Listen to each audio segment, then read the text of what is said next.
অমরত্বগড় রাজ্যের রাজা উদয় সিং খুব অহংকারী এবং দুষ্ট প্রকৃতির লোক ছিলেন। তাহার একটি খুব খারাপ অভ্যেস ছিল। তিনি কোনো সুন্দরী মেয়েকে জোর করে বিয়ে করতেন এবং পরে কোনো না কোনো বাহানায় তার ওপর রাগ করে তাকে কারাগারে ঢুকিয়ে দিতেন। এভাবে রাজা উদয় সিং এ পর্যন্ত অনেক নারীকে কারাগারে ঢুকিয়েছিলেন। অমরত্বগড় রাজ্যের মানুষ তার বিরুদ্ধে কিছু বলতে ভয় পেত, কারণ রাজা ছদ্মবেশে শহরে ঘুরতেন। যদি তিনি কাউকে তার বিরুদ্ধে কিছু বলতে শুনতেন, তবে নিজের সৈন্যদের পাঠিয়ে তাকে কারাগারে ঢুকিয়ে দিতেন। একদিন রাজা উদয় সিং চুড়িওয়ালার ছদ্মবেশে শহরের কাছে একটি গ্রামে পৌঁছলেন। সেখানে তিনি একটি বেডির ওপর বসে চুড়ি বিক্রি করতে শুরু করলেন। সেই গ্রামেই এক গরিব কৃষকের মেয়ে রূপবতী থাকত, যে ছিল অত্যন্ত সুন্দরী। রূপবতীও রাজার কাছ থেকে চুড়ি পরল। রূপবতীর সখীরা মজা করে বলল, রূপবতী, তোর হাতে এই চুড়িগুলো কত সুন্দর লাগছে। এক সখী বলল, তুই নিজেই এত সুন্দর যে তোকে দেখে রাজাও মুগ্ধ হয়ে যাবে এবং তোকে বিয়ে করে নেবে, তারপর তোকে নিজের রানী করে রাজমহলে রাখবে। এর জবাবে রূপবতী দৃঢ়তার সাথে বলল, আমি সেই দুষ্ট রাজাকে কখনো বিয়ে করব না। সখী ঠাট্টা করে বলল, কিন্তু রাজা যদি তোকে জোর করে বিয়ে করে নিয়ে যায় তখন? রূপবতী জবাব দিল, যদি তিনি এমন করেন তবে আমি তাকে উচিত শিক্ষা দিয়ে তার বুদ্ধিশুদ্ধি ঠিক করে দেব। এই কথা বলে রূপবতী তার সখীদের সাথে গল্প করতে করতে বাড়ি ফিরে গেল। রাজা উদয় সিং রূপবতীর সব কথা শুনেছিলেন এবং মনে মনে ভাবতে লাগলেন, আমি এই মেয়েটিকে অবশ্যই বিয়ে করব। তারপর দেখব যে সে আমাকে কি শিক্ষা দেয়। এরপরে কোনো একটা অজুহাতে একেও কারাগারে ঢুকিয়ে দেব। পরের দিন রাজা উদয় সিং সৈন্যদের রূপবতীকে ধরে আনার আদেশ দিলেন। রূপবতীর বাবা মাকেও গ্রাম থেকে ডাকা হলো। রাজা রূপবতীকে বিয়ে করলেন। বিয়ের পর যখন রূপবতী তার বাবা মায়ের পায়ে হাত দিতে ঝুঁকল, তখন বলল, আমার চিন্তা করো না, আমাকে আমার ভাগ্যের ওপর ছেড়ে দাও। এ কথা শুনে রূপবতীর বাবা মা কাঁদতে কাঁদতে গ্রামে ফিরে গেলেন। বিয়ের পর কয়েকটা দিন এভাবেই কেটে গেল। রূপবতী রানী তো হলেন, কিন্তু তার মন সব সময় অস্থির থাকত। রাজা উদয় সিং ক্রমাগত তাকে কারাগারে ঢুকিয়ে দেওয়ার অজুহাত খুঁজছিলেন, কিন্তু কোনো উপযুক্ত সুযোগ পাচ্ছিলেন না। একদিন সন্ধ্যায় রাজা উদয় সিং দরবার থেকে মহলে ফিরলেন। রূপবতী বললেন, মহারাজ, আমি দাসীকে ডেকে জল আনতে বলবো? রাজা সাথে সাথে বললেন, না, আজ তুমি নিজে আমাদের জন্য জল আনবে। রূপবতী বিনয়ের সাথে উত্তর দিলেন, ঠিক আছে মহারাজ, আপনি বিশ্রাম করুন, আমি জল নিয়ে আসছি। ওদিকে রাজা ভাবছিলেন, আজ রূপবতীর ভুল ধরার ভালো সুযোগ। যদি সে পান করার জল আনে তবে আমি বলবো হাত পা ধোয়ার জন্য জল চেয়েছিলাম, আর যদি সে হাত পা ধোয়ার জল আনে তবে বলবো পান করার জন্য চেয়েছিলাম। রূপবতী একটি বড় পাত্রে জল নিয়ে ফিরলেন। রাজা তাকে দেখে বললেন, আমরা পান করার জন্য জল চেয়েছিলাম, আর তুমি হাত পা ধোয়ার জন্য এই বড় পাত্র নিয়ে এসেছো? রূপবতী শান্ত স্বরে বললেন, মহারাজ, আমার কথা শুনুন। যখন কেউ বাইরে থেকে আসে তখন প্রথমে তাকে হাত পা ধোয়ার জন্য জল দেওয়া হয় এবং তারপরে পান করার জন্য। আমি দাসীকে বলে দিয়েছি যে সে আপনার পান করার জন্য জল নিয়ে আসুক, ততক্ষণ আপনি হাত পা ধুয়ে নিন। ঠিক সেই সময় দাসীও জল নিয়ে এসে পৌঁছল। রাজা বুঝতে পারলেন যে রূপবতী তার বুদ্ধিমত্তার দ্বারা তাকে হারিয়ে দিয়েছেন। তিনি মনে মনে ভাবলেন, আজ তো এই বেঁচে গেল, কিন্তু পরের বার একে ছাড়ব না। একদিন রাজা উদয় সিং রূপবতীর সাথে বিশ্রাম কক্ষে বসে গভীরভাবে চিন্তায় মগ্ন ছিলেন। তিনি ভাবছিলেন যে অনেক সময় হয়ে গেল, এবার শীঘ্রই কোনো অজুহাতে রূপবতীকে কারাগারে ঢুকিয়ে দেওয়া উচিত। ঠিক তখনই এক সৈন্য এসে বলল, মহারাজ, কি যাই হোক, সুন্দরনগরীর রাজা তার দূতকে পাঠিয়েছেন। রাজা বললেন, ঠিক আছে, সেই দূতকে ভেতরে পাঠিয়ে দাও। দূত ভেতরে এসে বলল, মহারাজ, কি যাই হোক, আমাদের রাজা তার রাজ্যের বার্ষিকীর উপলক্ষে আপনার জন্যই মিষ্টি পাঠিয়েছেন। এ কথা শুনে রাজা খুশি হয়ে বললেন, বাহ, রাজা আমাদের জন্য মিষ্টি পাঠিয়েছেন, তাহলে তো আমরা এটি এক্ষুনি খাব। রাজা মিষ্টির একটি টুকরো তুলেছিলেনই, এমন সময় রূপবতী হঠাৎ তার হাতে মেরে মিষ্টিটি নিচে ফেলে দিলেন। রাজা রাগে বললেন, রূপবতী, তুমি আমাদের বন্ধু রাজার পাঠানো মিষ্টি ফেলে দিলে, এই ভুলের জন্য তোমার শাস্তি হবে। রূপবতী শান্ত স্বরে বললেন, মহারাজ, আমি কোনো ভুল করিনি, বরং এর জন্য আমার পুরস্কার পাওয়া উচিত। রাজা হেসে বললেন, নিশ্চয়ই, আমরা তোমাকে কারাগারের পুরস্কার দেব। সৈন্যরা, রূপবতীকে বন্দি করে নিয়ে যাও এবং কারাগারে ঢুকিয়ে দাও। রূপবতী বিনয়ের সাথে বললেন, থামুন মহারাজ, আমাকে কারাগারে ভরার আগে এই মিষ্টির পরীক্ষা করে নিন। রাজা রাগের সাথে বললেন, পরীক্ষা? এটা তোমার কোনো চাল, কিন্তু এর দ্বারা তুমি শাস্তি থেকে বাঁচতে পারবে না। রূপবতী উত্তর দিলেন, মহারাজ, আমার ভুলের জন্য শাস্তি আমার কাছে গ্রহণযোগ্য, কিন্তু একবার এই মিষ্টিটি কোনো কুকুর বা বিড়ালকে খাইয়ে দেখুন। এ কথা শুনে সেখানে দাঁড়িয়ে থাকা দূত ঘাবড়ে গেল এবং ভাবতে লাগলো, আমার এখান থেকে পালিয়ে যাওয়া উচিত, তা না হলে রাজা আমাকে ফাঁসি দেবেন। রাজা আদেশ দিলেন, সৈনিক, প্রথমে এই দুধকে বন্দি করো, তারপর কোনো কুকুর বা বিড়ালকে মিষ্টি খাওয়াও। সৈন্যরা দুধকে বন্দি করল। তখনই অন্য এক সৈনিক একটি বিড়ালকে ধরে নিয়ে এলো। বিড়ালটিকে মিষ্টির কাছে ছেড়ে দেওয়া হলো, কিন্তু মিষ্টিটি খেতেই বিড়ালটি মারা গেল। এটা দেখে রাজা চমকে উঠে বললেন, আরে, এতে তো বিষ ছিল। রূপবতী বললেন, হ্যাঁ মহারাজ, মিষ্টিতে বিষ মেশানো ছিল। আমি দূতের মুখের ভাব দেখেই তা বুঝেছিলাম।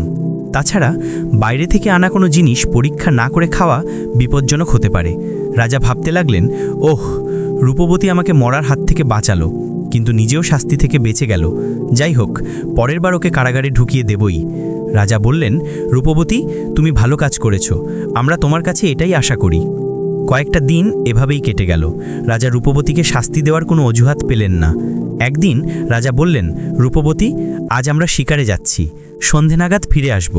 রূপবতী বললেন, ঠিক আছে মহারাজ, আমি আপনার অপেক্ষা করব। রাজা কিছু সৈন্যর সাথে শিকারে বেরিয়ে গেলেন, কিন্তু এই শিকারটি ছিল কেবল একটি বাহানা। আসলে তিনি রূপবতীকে ফাঁসানোর জন্য নতুন চাল চালছিলেন। জঙ্গলে পৌঁছে রাজা সৈনিকদের বললেন, আজ আবহাওয়া খুব ভালো, আমরা কোনো শিকার করব না। তোমরা মহলে যাও এবং রানী রূপবতীকে এখানে নিয়ে এসো, আজ আমরা বেড়াবো। সৈনিক বলল, যে আজ্ঞা মহারাজ। সৈনিক মহলে পৌঁছালো এবং রূপবতীকে বলল, রানী সাহেবা, মহারাজ খবর পাঠিয়েছেন যে আজকের আবহাওয়া খুব মনোরম, তিনি চান যে আপনি জঙ্গলে তার সাথে বেড়ান। রূপবতী ভাবতে লাগলেন, এটা রাজার কোনো নতুন চাল মনে হচ্ছে। কিছু ভেবে তিনি বললেন, সৈনিক, তুমি মহারাজকে গিয়ে বলো যে আমি জঙ্গলে যেতে অস্বীকার করেছি। সৈনিক বলল, কিন্তু রানী সাহেবা, মহারাজ এটা শুনে রেগে যাবেন। রূপবতী দৃঢ়তার সাথে বললেন, আমি যা বলেছি তুমি তাই করো, আর ভুলে যেও না যে আমি অমরত্বগড় রাজ্যের রানী। সৈনিকটি আবার জঙ্গলে ফিরে গেল এবং রাজাকে বলল, মহারাজ, রানী জঙ্গলে আসতে অস্বীকার করেছেন। এ কথা শুনে রাজা রেগে গিয়ে বললেন, সে আমাদের আদেশ মানতে অস্বীকার করেছে, আমরা এই অপরাধের শাস্তি তাকে অবশ্যই দেব। এখনই মহলের দিকে রওনা হও। মহলে পৌঁছানোর সাথে সাথেই রাজা সরাসরি রূপবতীর কক্ষে গেলেন এবং রেগে গিয়ে বললেন, রূপবতী, আমরা তোমাকে জঙ্গলে ডেকেছিলাম, কিন্তু তুমি সেখানে আসতে অস্বীকার করে আমাদের আদেশ লঙ্ঘন করেছো। আজ তোমাকে এই অপরাধের শাস্তি অবশ্যই পেতে হবে। রানী শান্ত স্বরে বললেন, মহারাজ, আমি কোনো অপরাধ করিনি এবং আপনার আদেশও লঙ্ঘন করিনি, বরং আমি সেই সৈনিকের সাথে যেতে অস্বীকার করে আপনাকে একটি বড় বিপদ থেকে বাঁচিয়েছি। আপনি সেই সৈনিকের সাথে কোনো লিখিত বার্তা বা কোনো চিহ্ন পাঠাননি। এমন পরিস্থিতিতে আমি কি করে মেনে নিতাম যে সে সত্যি আপনার দূত ছিল? সে সুন্দরনগরীর শত্রু রাজার গুপ্তচরও হতে পারত। যদি সে আমাকে প্রতারণা করে নিজের সাথে নিয়ে যেত, তবে আপনার কত বড় অপমান হতো। রাজা এই কথা শুনে কিছুক্ষণ ভাবলেন। তার মনে হলো যে রানী ঠিকই বলছেন। রাজা ভাবতে লাগলেন, রানী আবার বেঁচে গেল। এটা ভেবে তিনি ভিতরে ভিতরে রাগে ভরে উঠলেন। এবার আমি ওকে এক মুহূর্তের জন্য সহ্য করতে পারবো না, আজ ওকে কারাগারে ঢুকিয়েই ছাড়ব। রাজা বললেন, রূপবতী, তুমি ভালো কাজ করেছো, আমরা তোমার কাছে এটাই আশা করি। রাজা কঠোর স্বরে বললেন, রূপবতী, তুমি বেশি কথা বলে নিজেকে চালাক দেখানোর চেষ্টা করো। এই চালাকির জন্য আমরা তোমাকে কারাগারের শাস্তি দিচ্ছি। রূপবতী শান্ত কিন্তু দৃঢ় স্বরে উত্তর দিলেন, মহারাজ, আপনি একজন অসহায় মেয়েকে জোর করে রানী বানিয়ে খুব সহজেই কারাগারে ঠকিয়ে দিতে পারেন, কিন্তু যদি আপনি বীরগড় রাজ্যের রাজকুমারীকে নিজের রানী করে দেখাতে পারেন, তবেই আপনার বীরত্বের প্রমাণ হবে। রাজা ক্ষোভে লাল হয়ে বললেন, আমাদের রাগিও না, আমরা যে কাউকে বিয়ে করতে পারি। রানী হাসলেন এবং বললেন, ঠিক আছে মহারাজ, যদি আপনি বীরগড় রাজ্যের রাজকুমারীকে রানী করে আনতে না পারেন, তাহলে আপনার কোনো মেয়েকে কারাগারে ঠকিয়ে দেওয়ার অধিকার থাকবে না। রাজা গর্বের সাথে বললেন, ঠিক আছে, আমরা কালই বীরগড় রাজ্যের জন্য রওনা হব, কিন্তু রাজকুমারীকে সাথে নিয়ে ফিরেই তোমাকে কারাগারে ঢুকিয়ে দেব। পরের দিন রাজা ঘোড়ায় চড়ে বীরগড় রাজ্যের দিকে বেরিয়ে পড়লেন। অনেক দিনের যাত্রার পর অবশেষে তিনি বীরগড় রাজ্যে পৌঁছলেন। সেখানে পৌঁছে তিনি ভাবলেন, এই নগরী তো অত্যন্ত সুন্দর, এখানকার রাজকুমারীও নিশ্চয়ই অতুলনীয় রূপবতী হবেন। বীরগড় রাজ্যের রাজকুমারী চন্দ্রিকা আগে থেকেই ঘোষণা করিয়ে রেখেছিলেন যে যে কেউ এই কুয়ো থেকে পুরো নগরবাসীকে জল পান করাবে আমি তাকেই বিয়ে করব। এ কথা শুনে রাজা ভাবতে লাগলেন, আরে তাহলে তো রাজকুমারীকে বিয়ে করা খুবই সহজ, এই কাজ তো আমি খুব সহজেই করে ফেলব। রাজা দ্রুত ঘোড়া ছুটিয়ে রাজমহলের দরজায় পৌঁছলেন। সৈন্যরা রাজকুমারীকে খবর দিল, রাজকুমারীজি, অমরত্বগড় রাজ্যের রাজা উদয় সিং এখানে এসেছেন এবং আপনার শর্ত পূরণ করতে চান। রাজকুমারী রাজাকে বললেন, মহারাজ, আর একবার ভেবে দেখুন, যদি আপনি শর্ত পূরণ করতে না পারেন তবে আপনাকে বন্দী করা হবে। এর আগেও অনেক রাজা ও রাজকুমার এখানে বন্দী হয়েছেন। রাজা আত্মবিশ্বাসের সাথে বললেন, আমি আপনার শর্ত অবশ্যই পূরণ করব, আপনি বিয়ের জন্য প্রস্তুত থাকুন। রাজকুমারী সৈন্যদের আদেশ দিলেন, এদের জন্য অতিথি কক্ষের ব্যবস্থা করো, এরা কাল সকাল থেকে জল খাওয়ানোর কাজ শুরু করবেন। পরের দিন সকালে রাজা উদয় সিং কুয়ো থেকে জল তুলে নগরবাসীকে পান করানো শুরু করলেন। সকাল থেকে দুপুর হলো, তারপর সন্ধ্যা হলো, কিন্তু নগরবাসীদের ভিড় কমার কোনো নামই নিচ্ছিল না। রাজা খুব ক্লান্ত হয়ে গিয়েছিলেন। তিনি ভাবতে লাগলেন, এখন তো দাঁড়িয়ে থাকাও মুশকিল হচ্ছে, আর ভিড় তো কমতেই চাইছে না, এখন আমি কি করব? ক্লান্তিতে জর্জরিত রাজা যখন কুয়ো থেকে জল তোলার জন্য উঠলেন তখন তার পা টলমল করে উঠল এবং তিনি কুয়োর পাড়ে পড়ে গেলেন। এটা দেখে নগরবাসীরা বলল, দেখো পড়ে গেল, কেউ একে ওঠাও। কিন্তু সেখানেই দাঁড়িয়ে থাকা সৈন্যরা বলল, দাঁড়াও, রাজাকে কেউ হাত দেবে না, আমরা একে বন্দি করে রাজকুমারীর কাছে নিয়ে যাব। রাজা ভাবতে লাগলেন, হে ভগবান, আমি কি ভেবে এখানে এসেছিলাম আর কি হয়ে গেল। সৈন্যরা উদয় সিংকে ধরে রাজকুমারী চন্দ্রিকার কাছে নিয়ে গেল। রাজকুমারী গম্ভীর স্বরে বললেন, রাজা উদয় সিং, আপনি আমার শর্ত পূরণে ব্যর্থ হয়েন, এখন আপনাকে কারাগারে থাকতে হবে। রাজাকে কারাগারে ঢুকিয়ে দেওয়া হলো। কয়েকদিন পর্যন্ত রাজা ফিরে না আসায় রূপবতী চিন্তিত হলেন। তিনি কিছু গুপ্তচরকে রাজার খোঁজে পাঠালেন এবং বললেন, আমাকে মহারাজের সন্ধান করতে হবে, এই কাজের জন্য তোমরা উপযুক্ত পুরস্কার পাবে। কয়েকদিন পরে গুপ্তচরেরা ফিরে এলো এবং জানালো, রানী, মহারাজ বীরগড় রাজ্যে বন্দী হয়েছেন, তিনি রাজকুমারীর শর্তে হেরে গিয়েছিলেন। রূপবতী গুরুত্বের সাথে বললেন, ঠিক আছে, তোমরা এই কথা আর কাউকে বলো না। পরের দিন রূপবতী মহামন্ত্রীর সাথে আলোচনা করলেন এবং বললেন, মহামন্ত্রীজি, আমি রাজাকে মুক্ত করার জন্য নিজে যাব, আমার অনুপস্থিতিতে আপনি রাজ্যের সমস্ত কাজ সামলাবেন। এই কথা বলে রূপবতী রাজকুমারের ছদ্মবেশ ধারণ করে বীরগড় রাজ্যের দিকে বেরিয়ে পড়লেন। কয়েকদিনের দীর্ঘ যাত্রার পর রূপবতী বীরগড় রাজ্যে পৌঁছলেন। মহলের দরজায় পৌঁছে যখন তিনি প্রহরীকে তার আসার কারণ জানালেন, তখন সে তাকে রাজকুমারী চন্দ্রিকার কাছে নিয়ে গেল। রাজকুমারী চন্দ্রিকা রূপবতীকে বললেন, রাজকুমার, আরেকবার ভেবে দেখুন, এমন না হয় যে আপনাকে সারা জীবন কারাগারে থাকতে হয়।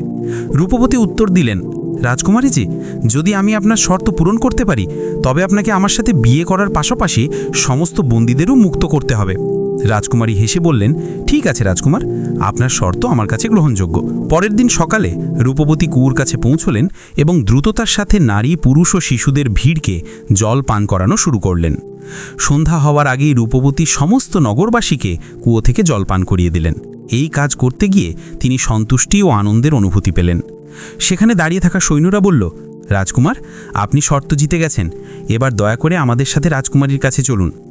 যখন সৈন্যরা রাজকুমারী চন্দ্রিকার কক্ষে গিয়ে এই খবর দিল, তখন তিনি বললেন, রাজকুমার, আপনার শর্ত অনুসারে আমি আপনাকে বিয়ে করার জন্য প্রস্তুত এবং সমস্ত বন্দীদের মুক্ত করার আদেশ দিচ্ছি। পরের দিন রূপবতীর বিয়ে রাজকুমারী চন্দ্রিকার সাথে খুব ধুমধাম করে সম্পন্ন হলো। বিয়ের পর রূপবতী রাজা উদয় সিংকে নিজের সেবক হিসেবে রেখে নিলেন। যেহেতু রূপবতী রাজকুমারের বেশে ছিলেন, উদয় সিং তাকে চিনতে পারলেন না। রূপবতী বললেন, উদয় সিং, আমি তোমাকে কারাগার থেকে মুক্ত করেছি, এখন তোমাকে আমার সাথে থাকতে হবে। উদয় সিং মাথা নিচু করে বললেন, জি রাজকুমার, আমার কাছে এটা গ্রহণযোগ্য, আপনার এই উপকার আমি কখনোই ভুলব না।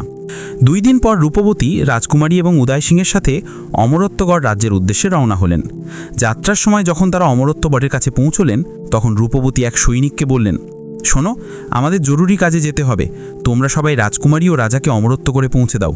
এ কথা বলে রূপবতী ঘোড়ায় চড়ে দ্রুত সেখান থেকে চলে গেলেন। যখন রাজকুমারী চন্দ্রিকা ও উদয় সিং সৈন্যদের সাথে অমরত্বগড়ে পৌঁছলেন, তখন উদয় সিং ভাবলেন, আরে, আমি তো আমার শহরে পৌঁছে গেছি, এখন আর কিসের ভয়? এখানকার রাজা তো আমি, এই রাজকুমারীকেও আমার মহলে নিয়ে যাব। উদয় সিং উঁচু স্বরে বললেন, শোনো, আমি এই শহরের রাজা উদয় সিং, তোমাদের সবাইকে আমার আদেশ মানতে হবে, যদি না মানো তবে আমি তোমাদের আমার সৈন্যদের দিয়ে ধরে কারাগারে ঢুকিয়ে দেব। এরপর উদয় সিং সবাইকে নিজের মহলে নিয়ে গেলেন। মহলে পৌঁছানোর সাথে সাথেই উদয় সিং রূপবতীকে নিজের কক্ষে ডাকলেন। রূপবতী জিজ্ঞেস করলেন, আপনি এসে গেছেন মহারাজ, আমি কয়েকদিন ধরে আপনার অপেক্ষা করছিলাম। উদয় সিং গর্বের সাথে বললেন, আমরা বীরগড় রাজ্যের রাজকুমারী চন্দ্রিকাকে আমাদের রানী করে এনেছি, এখন শর্ত অনুসারে তোমাকে কারাগারে থাকতে হবে।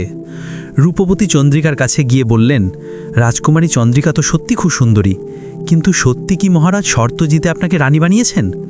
উদয় সিং উত্তর দিলেন, রাজকুমারী চন্দ্রিকা তোমার সামনেই বসে আছেন, তবে তুমি এমন প্রশ্ন করছো কেন? রূপবতী গম্ভীর স্বরে বললেন, মহারাজ, আপনি মিথ্যে বলছেন, এটা তো আমি জানি, কারণ রাজকুমারী চন্দ্রিকা আর আমি সখী।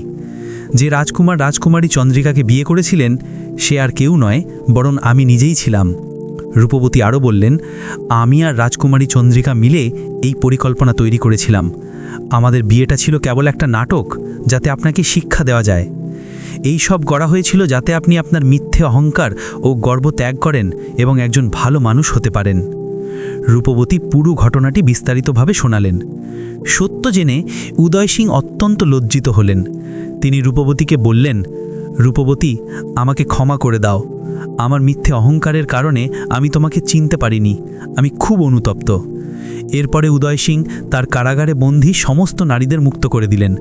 রাজকুমারী চন্দ্রিকাও নিজের রাজ্যে ফিরে গেলেন। উদয় সিং এবং রূপবতী এখন একসাথে থাকতে লাগলেন। রাজা তার মিথ্যে অহংকার ত্যাগ করলেন এবং রানীর সাথে সুখে শান্তিতে জীবন কাটাতে লাগলেন।